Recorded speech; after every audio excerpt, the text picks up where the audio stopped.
Ay papakita naman ako sa inyo. Ito pala ay ang carburetor ng 7K. 7K na Tamaraw FX. 7K ang tawag sa makina ng Tamaraw FX. Babaklasin ko po ito kasi barado sa loob. May nagpaayos sa akin. Kailangan po pag natanggal kayo nito, tandaan nyo para hindi po kayo magkamali pag kabit ninyo ulit. Ganito pa lang po yan. Tanggalin po isa-isa. Kailangan po maingat po kayo. Kailangan po bawat tanggal nyo ng tornilyo, ilagay nyo po dito para hindi mawala po.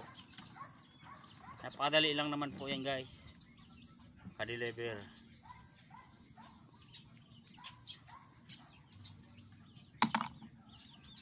Mag-comment lang po kayo kung mayroong gusto po kayong itanong sa akin, kung sakali man kayo masiraan ng iyong sasakyan po.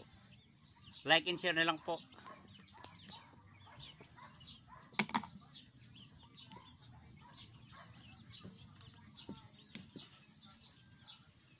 "7K engine, 7K carburetor."